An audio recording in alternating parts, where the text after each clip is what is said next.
वार्ता है पूरे देश भर में, इसको हम लोग कह रहे हैं डेमोक्रेसी डिस्क्वालिफाइड।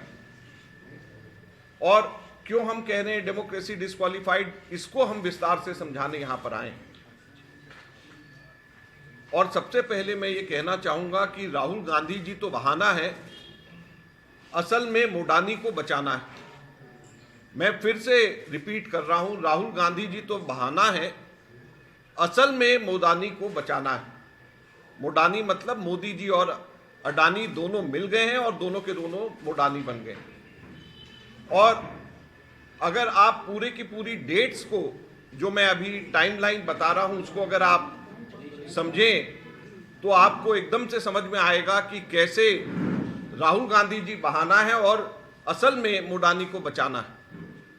सबसे पहले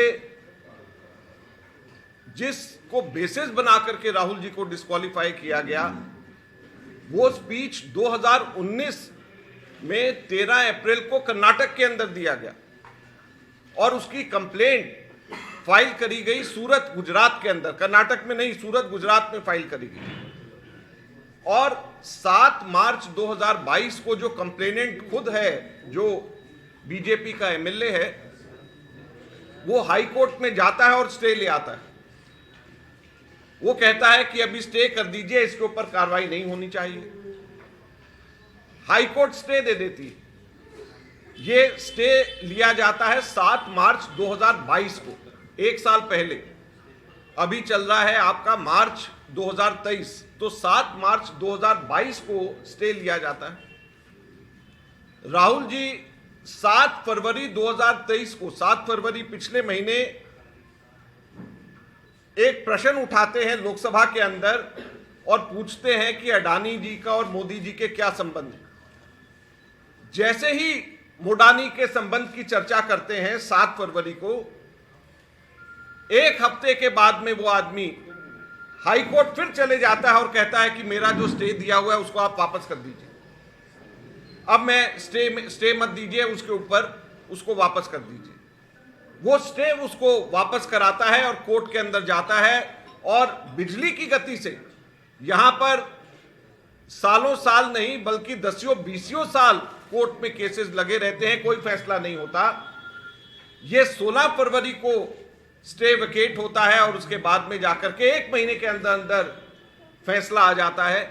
और फैसले के अंदर भी मैक्सिमम जो सेंटेंस है वो उसको दिया जाता है। और मैक्सिमम सेंटेंस, जो भी थोड़े बहुत लीगल जो जानकार हैं वो जानते हैं कि मैक्सिमम सेंटेंस हैबिचुअल, जो बार बार अफेंडर्स होते हैं, उनको दिया जाता है या रेयर केसेस के अंदर दिया जाता है।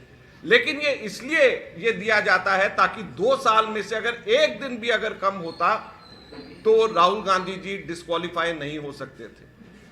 अब सबसे बड़ा प्रश्न ये उठता है कि राहुल गांधी जी ने 7 फरवरी को जब मोडानी के खिलाफ में बोला, उसके बाद में उनको कभी भी लोकसभा में बोलने नहीं दिया। जब भी वो बोलने के लिए खड़े होते तो बीजेपी वाले नारेबाजी करते। जब भी वो बोलने के लिए स्पीकर को 1 बार नहीं, 2 बार नहीं, 3 बार स्पीकर को रिक्वेस्ट किया, राइटिंग में रिक्वेस्ट किया, लेकिन स्पीकर ने उनको लोकसभा में बोलने का मौका नहीं दिया।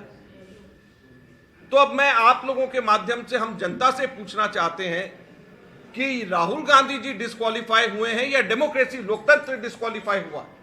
जब लोकतंत्र के अंदर विपक्षी पार्टी का प्रमुख नेता लोकसभा के अंदर, जो लोकतंत्र का मंदिर है, उसमें ही नहीं बोल पाएगा, उसमें ही जनता की आवाज नहीं रख पाएगा, तो कहां पे रखेगा? और फिर लोकतंत्र कहां पे रह जाएगा?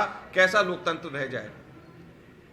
और जैसे ही डिस्क्वालीफाई करा, 24 घंटे के अंदर अंदर कोर्ट की जजमेंट आते ही डिस्क्वालीफाई, और जैसे ही डिस्क्वालीफाई किया 2 दिन के अंदर अंदर मकान खाली करने का नोटिस। यहां पर बहुत सारे मेंबर्स ऑफ पार्लियामेंट भूतपूर्व हो गए, नाम नहीं लेना चाहता, जम्मू कश्मीर के भी हैं, अभी तक के 3 साल हो गए, उनको मकान खाली नहीं कराने के लिए कुछ कहा गया। राहुल गांधी जी को 24 घंटे के अंदर डिस्क्वालीफाई कर दिया गया और 2 दिन 48 घंटे के अंदर मकान खाली करने के लिए कह दिया गया। तो ये लोकतंत्र डिस्क्वालीफाई नहीं हो रहा है तो क्या हो रहा है, आज हम आप लोगों के माध्यम से पूछना चाहते हैं। कांग्रेस पार्टी का बड़ा स्पष्ट कहना है कि ये हमारी लड़ाई राहुल गांधी जी की लड़ाई नहीं है। मैं बड़ा स्पष्ट मैं कहना चाहता हूं, कांग्रेस वर्किंग कमेटी का मेंबर होने के नाते मैं स्पष्ट कहना चाहता हूं, ये कोई राहुल गांधी जी की लड़ाई हम नहीं लड़ रहे हैं।